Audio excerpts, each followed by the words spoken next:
Peshawar high court ने election commission के फैसले को कलअदम करार दे दिया। पीटीआई को इलेक्शन जीतने से कोई नहीं रोक सकता। पेशावर हाईकोर्ट ने पीटीआई का इंतखाबी निशान बहाल कर दिया है। बैरिस्टर अली जफर की जानिब से गुफ्तगू करते हुए यह भी कहना था कि पेशावर हाईकोर्ट की जानिब से कहा गया है कि इस जजमेंट पर फौरन अमल दरामद होना चाहिए। उनके ओपन कोर्ट में अनाउंस हुआ है। आपके सामने भी हमने ऑर्डर बता दिया है, वेबसाइट पे भी अवेलेबल हो जाएगा ऑर्डर। तो इसके बाद कोई फॉर्मल देने की ज़रूरत नहीं है। इलेक्शन कमीशन ऑफ पाकिस्तान को इतना कुछ पता है, तो ये नहीं पता कि एक ऑर्डर आ गया है, इसलिए वो इंशाल्लाह मुझे उनको एक तरह से नसीहत भी करूँगा और एडवाइस भी करूँगा और रिक्वेस्ट भी करूँगा कि ये फिल फॉर इस जो फैसला है इस पे अमल दरामद करें। पेशावर हाईकोर्ट की जानिब से कहा गया है कि इस जजमेंट पर फौरन अमल दरामद होना चाहिए। अगर वेबसाइट पर फौरन ना डाला गया तो सीरियस कंटेम्प्ट होगी। इलेक्शन कमीशन हमारा मुखालिफ बन गया है। बैरिस्टर अली जफर की जानिब से गुफ्तगू करते हुए ये भी कहना था कि नाइंसाफ़ी पर मबनी फैसला किया गया था। आज इंसाफ की जीत हुई है, आज पीटीआई की जीत हुई है। पीटीआई को इलेक्शन जीतने से कोई नहीं रोक सकता। उनकी जानिब से ये भी कहा गया है कि पेशावर हाईकोर्ट ने इलेक्शन कमीशन के फैसले को कलअदम करार दे दिया है। पेशावर हाईकोर्ट ने पीटीआई का इंतखाबी निशान बहाल कर दिया है। पीटीआई अब बल्ले के इंतखाबी निशान पर इलेक्शन लड़ेगी, मैदान में उतरेगी बल्ले के इंतखाबी निशान पर। उनकी जानिब से ये पहले भी कहा गया था कि कॉमन सिंबल होना चाहिए। आज पेशावर हाईकोर्ट की जानिब से ये जो फैसला सुनाया गया है, उसके बाद बैरिस्टर अली जफर का गुफ्तगू करते हुए ये कहना था कि आज इंसाफ की जीत हुई है। पीटीआई को अब इलेक्शन जीतने से कोई भी नहीं रोक सकता। उनकी जानिब से ये भी कहा गया था कि पेशावर हाईकोर्ट ने इस जजमेंट पर फौरन अमल दरामद का कह दिया है। इलेक्शन कमीशन के ऊपर कमेंट करते हुए उनकी जानिब से कहा गया कि इलेक्शन कमीशन हमारा मुखालिफ बन गया है। पेशावर हाईकोर्ट ने इलेक्शन कमीशन के फैसले को कलअदम करार दे दिया है। अली जफर की जानिब से कहा गया पीटीआई को इलेक्शन जीतने से कोई नहीं रोक सकता।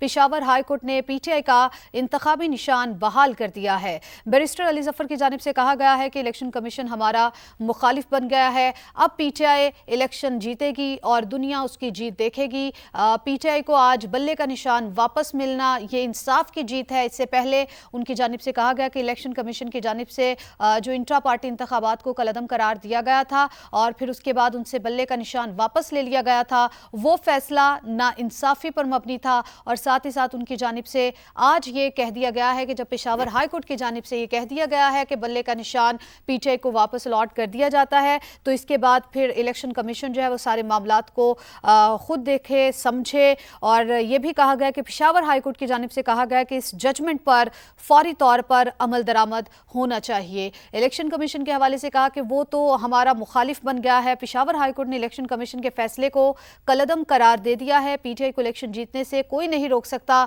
अली जफर की जानिब से यह भी कहा गया है और साथ ही साथ उनका यह भी कहना था कि पेशावर हाईकोर्ट ने पीटीआई का इंतखाबी निशान बहाल कर दिया है और इससे इंसाफ की जीत हुई है। इससे पहले जो फैसला किया गया था वो ना इंसाफी पर मबनी था। इलेक्शन कमीशन ने 22 दिसंबर को पीटीआई का इंतखाबी निशान वापस ले लिया था और फिर आपको ये बताएं कि पेशावर हाईकोर्ट के 2 रुकनी बेंच ने फैसला महफूज किया था। वो फैसला सुना दिया गया है। पीटीआई की दरखास्त को मंजूर किया गया है और इलेक्शन कमीशन का 22 दिसंबर का फैसला कलअदम करार दिया गया। पेशावर हाईकोर्ट से पीटीआई को इंतखाबी निशान बल्ले पर इलेक्शन की इजाजत मिल चुकी है। पीटीआई को इंतखाबी निशान बल्ला वापस मिल गया है और अब इजाजत दे दी गई है। पीटीआई को पेशावर हाईकोर्ट की जानिब से इजाजत मिल गई है कि अब पीटीआई इंतखाबी निशान बल्ले पर इलेक्शन लड़ेगी, मैदान में उतरेगी और पीटीआई की दरखास्त को मंजूर किया गया है। और इलेक्शन कमीशन का जो 22 दिसंबर का फैसला था जो कि आर्टिकल 209 को इस्तेमाल करते हुए पीटीआई की इंट्रा पार्टी इंतखाबात को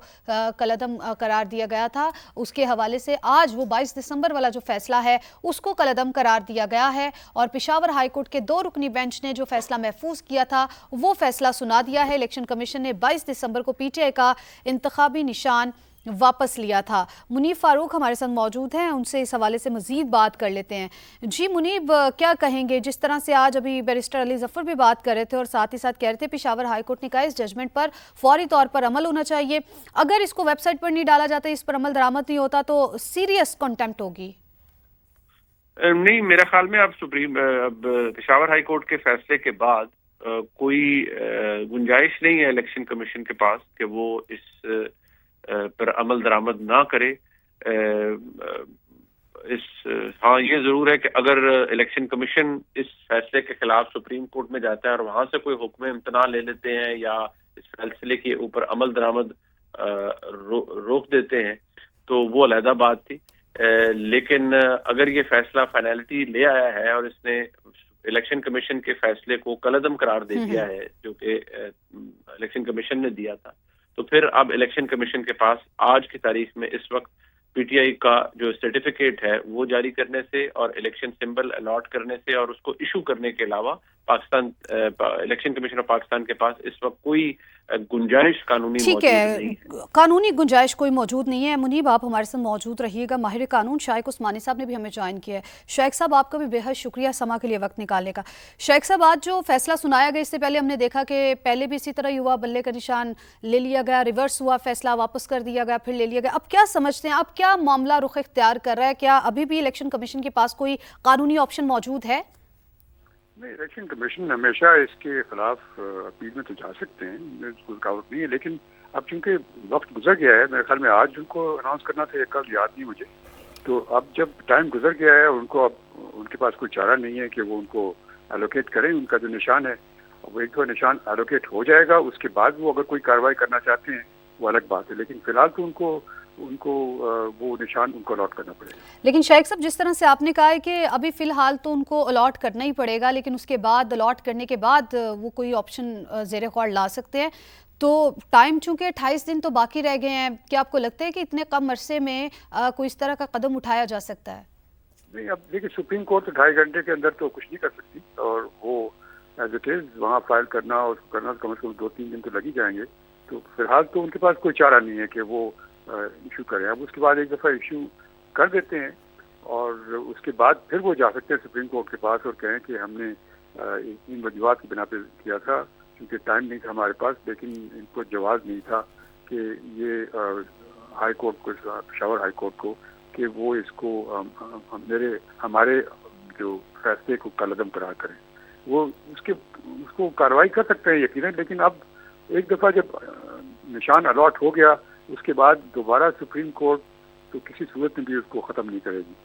तो मेरे ख्याल में ये समझने एक किस्म का ये मामला ख़त्म हो गया है। अच्छा, ये मामला ख़त्म हो गया है। ज़रा इस पर भी शाइक साहब थोड़ी सी रोशनी डालिएगा।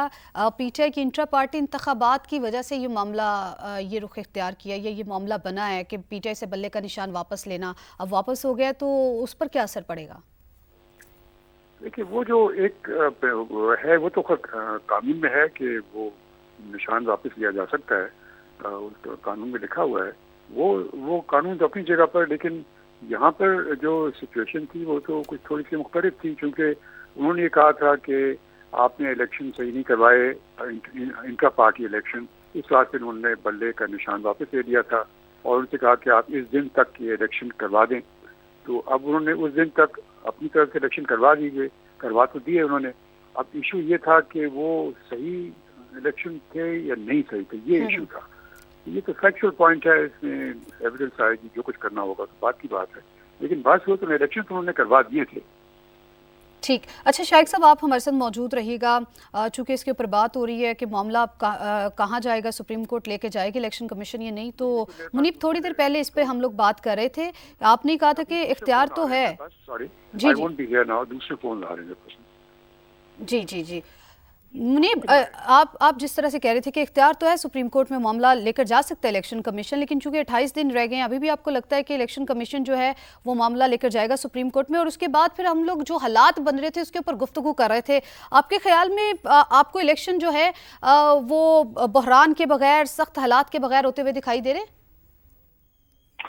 देखिए, बहरान तो मैंने जिस तरह पहले कहा, अब डिपेंड करता है कि क्या मामला यही रुक जाता है या इलेक्शन कमीशन इस फैसले के खिलाफ वाकई जाता है सुप्रीम कोर्ट के अंदर और इस फैसले को चैलेंज करता है। ये इलेक्शन कमीशन ने फैसला करना है, और आपके जराए आज ये पता कर पाएंगे कि इलेक्शन कमीशन क्या कोई ऐसा इरादा रखता है।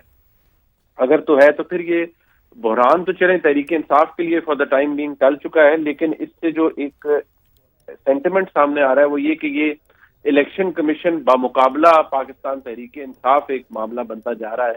मैं समझता हूँ ये गलत है, ये तासुर भी इसकी नफी होनी चाहिए। और अगर ये मामला इलेक्शन कमीशन की तरफ से सुप्रीम कोर्ट में चला जाता है और वहां पर कोई हुक्म इम्तना आ जाता है कि इस पर रोका जाए और इनको बल्ले का निशान नहीं मिलना चाहिए, और अगर अगर उस पर कोई हुक्म इम्तना आ जाता है तो फिर ये जो माजरत के साथ जो सर्कस चल रहा है इंतखाबात से पहले, ये जारी रहेगा। इससे अदम इस्तेहकाम भी रहेगा, सियासत के अंदर एक वो तलखी का एलिमेंट भी रहेगा। और जहां मैं ये कह रहा हूँ वहां अगर ये मामला सेटल होता है, यानी कि यहीं पर रुक जाता है और पीटीआई बल्ले के निशान के साथ है, तो मैं कई दफा अर्ज कर चुका हूँ, मैंने पहले भी आपको कहा कि मुझे लगता है कि इससे शायद कोई और बहरान जन्म ले, या इससे शायद कुछ और चीजें हमारे सामने आए आने वाले कुछ दिनों के अंदर, क्योंकि जो मुल्क के अंदर हालात हैं वो खासे गैर मामूली। ठीक है, आप हमारे साथ मौजूद रहिएगा। कंवर दिलशाद साहब, साबिक सेक्रेटरी इलेक्शन कमीशन।